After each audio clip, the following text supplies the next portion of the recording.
안녕하십니까, 대서입니다. 반갑습니다, 여러분. 네, 연휴 마지막 날 잘들 쉬고 계시죠? 이번 시간에는 5월 초에 연준의 FOMC가 회의가 있었습니다. 그거에 대한 말씀을 좀 드리면서 연준이 얼마나 거짓말을 하고 있는지, 그 다음에 중요한 실업, 고용, 물가에 대해서 좀 말씀을 좀 드리겠습니다. 지금 현재 보시면 페드 이제 금리 모니터링 도구를 보시면 시장에서의 이제 모습은 6월 달은 동결로 갈 것 같다. 그 다음에 8월 달도 동결이다. 이렇게 나오고 있죠.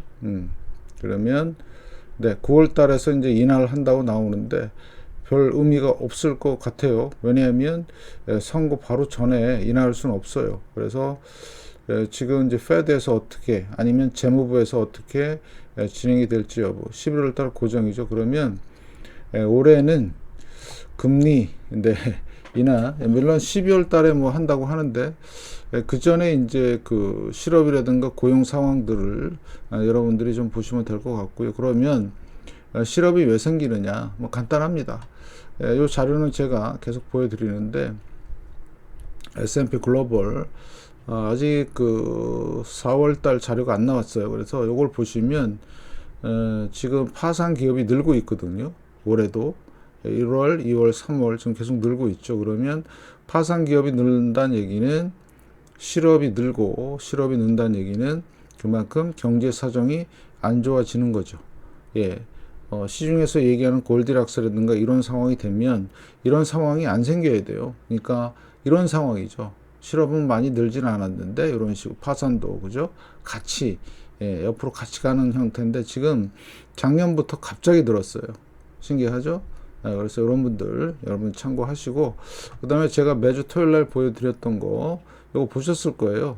11,119개 그래서 토요일 영상에서도 제가 이걸 말씀을 드렸죠. 요게 이제 어떻게 변화가 되는지. 그래서 현재는 파산이 엄청나게 진행이 되고 있다. 그래서 계속 지금 금리 인하 가능성도 점점 낮아짐에 따라서 파산 신청도 늘어날 것으로 보인다. 그래서 연준의 최대 목표가 뭐죠? 여러분들 고용과 물가입니다. 고용하고 그다음에 물가인데 이게 지금 흔들리고 있어요. 왜? 파산이 계속 진행되고 있기 때문에. 그래서 이런 부분들을 여러분들이 아주 면밀히 보셔야 돼요. 그러면 이번 그 4월달 실업률을 보면 이제 3.9로서 지금 최고치를 달리고 있습니다. 이때보다 그죠?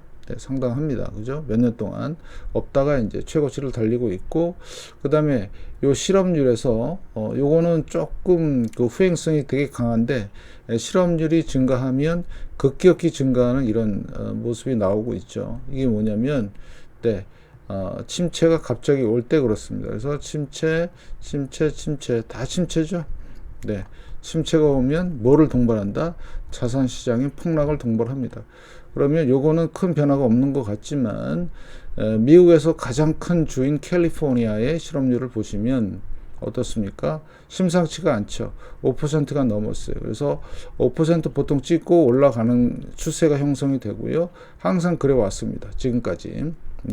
그래서 이런 상황으로 이제 되는. 그래서 지금은 5%가 넘은 상황이고요. 5.3% 상당히 심각하다고 보시면 돼요. 그러면 요거만 그러냐? 그게 아니라 임시직에 대한 감소 추세가 장난이 아니다. 보실래요? 침체 때 갑자기 줄죠. 갑자기 줍니다. 이때는 수직 낙하했고요. 지금 많이 줄고 있죠. 그러면 지금도 보면 4월 달에 어때요? 조금이나마 줄고 있죠. 그죠? 3월 달부터 좀 많이 줄었죠. 그럼 결국엔 무슨 얘기냐? 추세적으로 내려간다는 얘기고 이 침체 구간이 나온다는 얘기죠. 이거 잘 보셔요. 이 침체 구간. 그러면 결국엔 실업 쪽에서 상당히 문제가 될 것 같고요. 그리고 제가 가끔 보여드리는 요거 연구 실업이 현재 진행이 되고 있어요. 그러면 요때가 이제 팬데믹 때고요. 요때가 리먼 때, 요때가 닷컴 버블 때. 그러면 항상 얼마 123만 건에서 지금 175만 건으로 늘고 있기 때문에 어때요? 연구 실업이 진행되고 있다. 그러면 연준에서 얘기하는 어떤 실업, 네, 유심히 본다고 하는데 말이 유심히 보는 거지. 지금 대선 앞두고 지금 연준이 재무부랑 짝짝꿍 하면서 돈을 어마무시하게 풀매도 불구하고 어떻게 됐어요? 실업이 올라가고 있어요.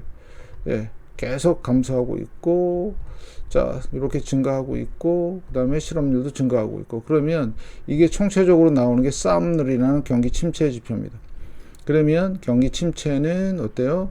증가하고 있다. 0.37이고요. 4월 달 들어서 이렇게 나와 있다. 그러면 앞으로 추세적으로 올라갈 가능성이 무지하게 높다. 결국엔 무슨 얘기냐면, 네, 이렇게 바닥에 있다가, 이때가 이제 골디락스거든요. 이때가. 근데 지금은 올라가고 있으니까 골디락스가 아니죠. 예, 쌈늘은 특히 실업 지표에 연동이 돼서 하는 겁니다. 예, 그러면 앞으로 이런 일들이 지금 생길 준비가 딱 돼 있는 거죠. 네, 보시죠. 살벌합니다. 예, 그죠? 예, 80년대도 그랬고요. 70년대 이때 특히 지금 제가 상정하는 게 이때입니다.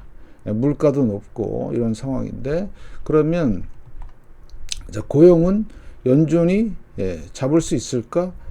잡아야 돼요. 왜? 근데 지금 별 생각이 없다는 것처럼 얘기해요. 예. 그러면 이제 물가는 그냥 물 건너갔다 뭐 이런 식으로 얘기를 하는데 보시죠. 요게 이제 아주 긴 차트의 CPI입니다. 그래서 1980년대를 기점으로 해서 금리가 낮아지면서 엄청난 물가 하락을 경험하고 있는데 갑자기 돈을 풀면서 물가가 상승했고 지금 내려서 멈춰 있는 상황이죠. 3.5% CPI입니다. 그런데 연준의 상황은 그냥 낙관만 하고 있어요. 물가를. 이런 상황들도 여러분들이 좀 참고 좀 하시고 잘 보시고요. 그런데 중요한 거는 자, CPI를 다시 보시겠습니다. 저점이 얼마냐? 작년 7월 달이에요. 3.0에서 지금 올라오고 있는 겁니다. 그래서 물가는 계속해서 올라가고 있고요. 근데 연준은 아무것도 아닌 것처럼 얘기하지만 실제로 그게 아니고 물가는 올라가고 있다. 자, 그 다음에 요거는 뭐냐면 개인 소비 지출 물가 지수입니다. 올라가기 시작했어요. 저점이 언제였냐면 1월 달부터 1월 달부터 지금 3월 달 데이터가 나왔으니까 1월 달부터 올라가고 있는 상황이죠. 2.7 올라가죠. 물가. 자, 그 다음에 개인 소비 지출 물가 지수. 요거는 개인 소비 지출. 요거는 근원 개인 소비 지출 하락하다가 멈춰 있습니다. 2.8에서 2.8, 2.8, 2.8. 요거는 좀 유가라든가 뭐 소비자 이런 거 좀 뺀 거죠. 보시고 그 다음에 또 물가가 또 있죠. 이건 제조업 물가 지수인데 크게 올라가고 있습니다. 당연히 올라가겠죠. 근데 심각할 정도다. 그러면 자 여기도 보시면 비제조업 물가 지수도 올라가고 있다. 그랬을 때 보시면 최대로치로 보면 서프라임 때도 그랬고요. 닷컴 버블 때도 보면 최저치가 43 정도로 내려왔다는 상태죠. 보실래요? 내려와서 문제가 생기는데 지금은 지금은 뭐예요? 물가가 올라가고 있어요. 이상하죠? 실업은 증가하고 물가는 올라가고 그죠? 뭔가 조금 안 맞죠, 그죠? 옛날 그 침체 상황이랑 무슨 얘기냐? 쉽게 말씀을 드리면 지금 스태그 상황이 진행이 되고 있다고 정확하게 얘기하고 있는 겁니다. 지표가. 얘도 올라가죠. 이때 실제 서프라임 때 보면 물가가 내려왔었어요. 2000년 때도 그랬고. 그죠?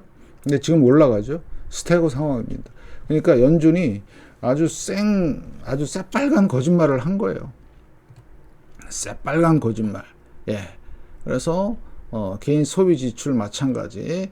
이게 살벌하다는 얘기죠. 물가는 물가대로 올라가고 그 다음에 여기도 보시면 자 최대치가 이거죠. 얘는 그 다음에 얘도 보시면 CPI이고 아까 보여드린 거 그대로. 그래서 지금은 물가는 올라가고 자 쌈늘에 의한 실업은 증가하는 1970년대 상황과 너무나 똑같다 이거죠. 이게 이때도 증가했어요. 실업률 엄청나게 증가했습니다. 물가는요 70년대 여기입니다. 보이시죠? 올라간 것처럼. 그러면 이게 현재 3.5인데 CPI가 조금만 더 올라가면요 비슷하게 가는 거예요. 경로는 지금 여기 보면 물가가 한 번 상승했다 내려오고 또 상승하고 내려오고 이때 뭐였죠? 금리가 살벌하게 올라갔죠. 금리가. 지금도 자, 물가 올라가서 금리 올렸죠. 자, 다시 또 올라가면요. 그냥 울며 겨자 먹기로 금리를 올려야 되는 상황. 예. 자, 그러면 나중에 이제 둘 중에 하나 골라야 됩니다. 자, 물가냐? 자, 고용이냐? 둘 중에 하나 짱깨뽀 해갖고 요거냐 가위바위보 해서 고용을 살릴 거냐 물가를 잡을 거냐 골치 아프겠죠. 예, 지금 그런 상황이다. 거기다가 요 중간에 뭐가 껴 있어요? 선거가 껴 있습니다. 그래서 아주 필사적으로 돈을 풀고 있다. 그러면 어떻게 되죠? 돈을 계속 풀면 물가는 계속 올라가죠. 근데 고용이 나아질 기미가 안 보이고 있습니다. 그러면 완전히 폭망하는 거다. 이때 상황이 어느 상황하고 비슷하죠? 네, 대공황 상황과 아주 유사합니다. 예, 대공황 상황과 이때하고 네, 상당히 그래서 지금은 진짜 위험 구간에 와 있는 거예요. 얘네들 행태를 보면 네, 정신 아직 진짜 못 차린 거 맞죠? 잘 보시고요. 물가지수 살벌하지요. 지금은 2000년과 2008년 그 다음에 1990년 상황의 어떤 침체가 아니라 스태그플레이션입니다. 확실하죠. 물가를 보니까. 그 다음에 제조 고용 지수를 보면 고용은 조금 늘었다고 보이지만 어때요? 비제조 고용 지수 나온 거 보니까 확실하게 많이 떨어졌죠. 네. 비제조. 네, 그래서 지금은 여러분들이 잘 보시고 자, 구매자 관리 지수 얼마예요? 50 밑으로 내려와서 축소 침체 국면으로 들어간 거예요. 좋아지는 것 같았지만 그 다음에 여기 보시다시피 비제조 구매 PMI도 어떻습니까? 상당히 안 좋은 쪽으로 지금 가고 있다.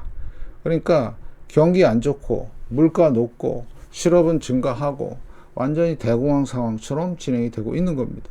이거를 연준이 어떻게 됐어요? 숨긴 겁니다. 그래서 지금 계속 부채를 늘리면서 뭔지 모르지만 아이가 돈으로 도배를 하고 있습니다. 이런 상황들을 여러분들이 정확하게 인식하고 계셔야 돼요.